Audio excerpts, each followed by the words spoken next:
இந்தம்மா எதுக்குடா நம்மளை இந்த முறை முறைக்குது, நாம என்ன பண்ணோம் என்று அவன் யோசித்துக் கொண்டிருக்கும் போதே ரேணுகா தேவி அவனை பார்த்து சிரிக்க ஆரம்பித்தாள். என்ன விக்ரம், வீட்டில இருந்து போனதுக்கு அப்புறம் உன்னை ஆளையே பார்க்க முடியல, இவ்வளவு நாளா எங்க ஒளிஞ்சுக்கிட்டு இருந்த? என்ன மாமியார், உங்க பொண்ணு என்ன மிஸ் பண்ண மாதிரி நீங்களும் என்ன மிஸ் பண்றீங்க போல, எவ்வளவு அக்கறையா வந்து என்ன நலன் விசாரிக்கிறீங்க என்று அவன் சொல்ல, டேய் என்று அவனை விரல் நீட்டி எச்சரித்தாள் ரேணுகா. அங்கு நடந்ததை எல்லாம் சௌந்தர்யா பார்த்தவாறு நின்று கொண்டிருந்தாள். அவள் மனதிற்குள் விக்ரமை நினைத்து பல குழப்ப ரேகைகள் ஓடிக்கொண்டிருந்தது.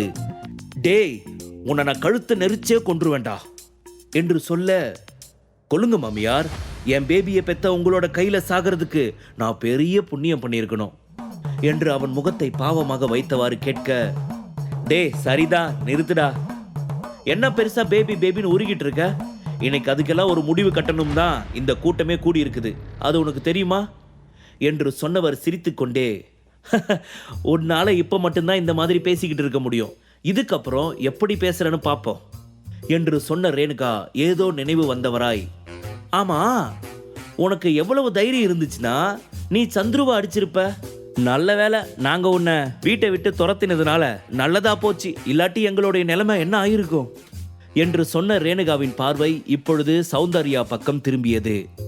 யார் இந்த பொண்ணு, பார்க்கவே இவ்வளோ அழகா இருக்கிறா என்று மனதிற்குள் நினைத்தவள் அதை வெளியே வாய்விட்டும் கேட்டுவிட்டாள்.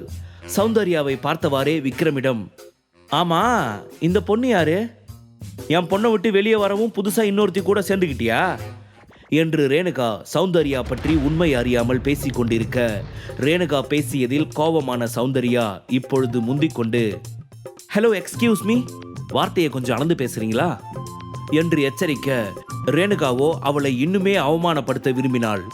இங்க பாருங்க, மறுபடியும் சொல்றேன், வார்த்தையை அளந்து பேசுங்க என்று ரேணுகாவை வான் செய்ய, ஏஹே சரிதான் நிறுத்துடி, விட்டா ஓவரா பேசுற, நீ லோக்கலா இருக்கப்போ உன்னை லோக்கல்னு சொல்லாம வேற என்ன சொல்லுவாங்களாம் என்று ரேணுகா தேவி வார்த்தைகளை எல்லை மீறி பேச, அதில் கோபமானவள் அவள் தோள்களை பிடித்து, யாரை பார்த்து என்ன வார்த்தை சொன்ன என்று தோலை உழுக்க, அதில் சிறிது தடுமாறிய ரேணுகாவின் ஈல்ஸில் இருந்த அடிப்பகுதி பெய்ந்து போய் அவள் கீழே விழுந்து விட்டாள். அதை பார்த்த சௌந்தர்யா விழுந்து சிரிக்க ஆரம்பித்தாள்.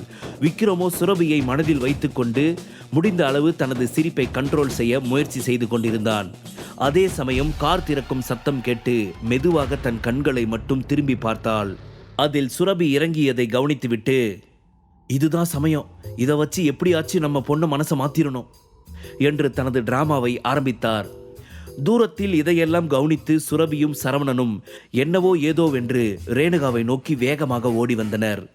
கோபத்துடன் வந்த சரவணன் விக்ரமை நோக்கி செல்ல அவனை தடுத்த சுரபி, அம்மா என்னம்மா நீ பண்ணிட்டு இருக்க, எல்லாரும் பாக்குறாங்க, உனக்கு கொஞ்சம் கூட அசிங்கமா இல்லையா, எந்திரிமா, இப்படியெல்லாம் சீன் போடாத என்று சொல்ல, என்னடா நாம ஒன்னு பிளான் பண்ணா இவ இப்பயும் நம்மளதான் தப்பா நினைச்சுக்கிட்டு இருக்கா என்று மனதிற்குள் நினைத்த ரேணுகா, யார்டி சீன் போடுறா, ஏண்டி இவனும் இவன் கூட ஒட்டிக்கிட்டு வந்திருக்க இவளும் சேர்ந்து என்ன கீழே தள்ளி விட்டுருக்காங்க, உன்னோட அம்மாவுக்கு என்னாச்சு ஏதாச்சுன்னு பதறிட்டு வராம இப்படி உக்காந்து என்ன திட்டிக்கிட்டு இருக்க என்று மிரட்ட, ஐயோ அம்மா எனக்கு புரியுதுமா, அதுக்குன்னு இப்படியே உக்காந்துக்கிட்டு இருந்தா அங்க பாரு, யாராவது பார்த்து ஏதாவது தப்பா நினைச்சுக்க மாட்டாங்களா, அது நமக்கு தானே அசிங்கம், எந்திரிமா என்று சுரபி கொஞ்சம் கெஞ்சலாய் சொல்ல, முடியாதுடி, இப்போ என்கிட்ட அவன் மன்னிப்பு கேட்கணும், இல்லாட்டி நான் அவளை ஓங்கி அறையணும், எனக்கு ரெண்டுல ஏதாவது ஒன்று நடந்தா மட்டும்தான் நான் எந்திரிப்பேன் என்று ரேணுகா பிடிவாதமாய் சொல்ல,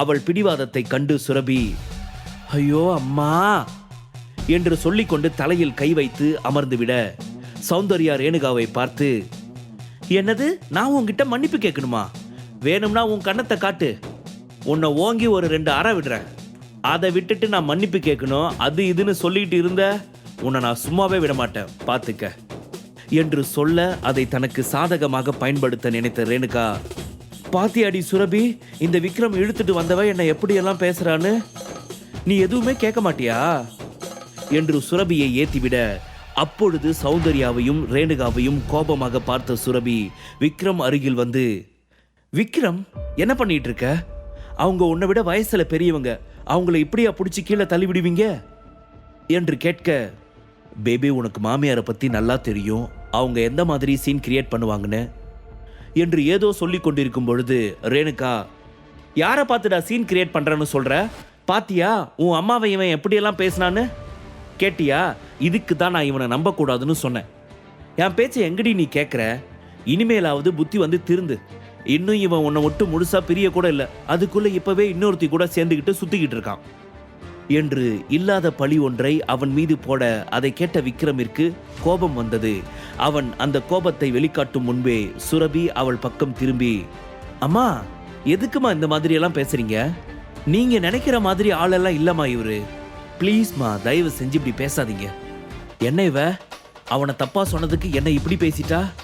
இதுக்கு மேல இங்க இருந்தோம் நம்ம பிளான் சொதப்பிடும் என்று நினைத்த ரேணுகா அவளிடம், என்ன நம்ப மாட்டல, உனக்கெல்லாம் பட்டாதான் புத்தி வரும், நீ வா வீட்டுக்குள்ள என்று சொல்லி அவளை தரதரவென்று கையை பிடித்து இழுத்து கொண்டு சென்றாள்.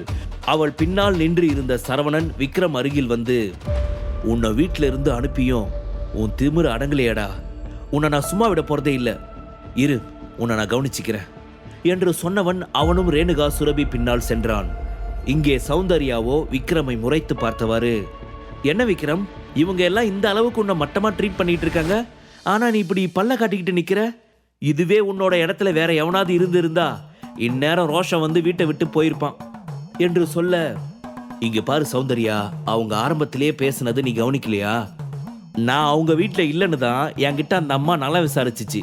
இதுலயே தெரிய வேணாம் நான் இப்போ அவங்க வீட்டில் இல்லைன்னு? நான் எந்த அளவுக்கு ரோஷமானவன்னு இப்போவாச்சும் புரிஞ்சுக்க என்று கெத்தாக அவன் சொல்ல, சார் இப்படி என்ன மடக்க பார்க்குறீங்களா? அப்புறம் எதுக்குடா அவள் அவ்வளோ பேசுகிறப்போ நீ எந்த பதிலும் சொல்லாமல் அமைதியாக இருந்தீங்க என்று கேட்க அவனிடம் இருந்து எந்த ஒரு பதிலும் வரவில்லை. விக்ரம் ஏதும் பேசாது அவன் அவளை புரியாத பார்வை ஒன்று பார்த்துவிட்டு அங்கிருந்து சென்றவன் மனதிற்குள், ஏன்னா அவள் என்னோட பேபி, என்னோட டார்லிங், என்னோட செல்லம், என்னோட பொண்டாட்டி, அதனால் அவள் என்ன பேசினாலும் நான் எதுவுமே சொல்ல மாட்டேன். என்னை பற்றி என்ன வேணும்னாலும் பேச அவளுக்கு உரிமை இருக்கு.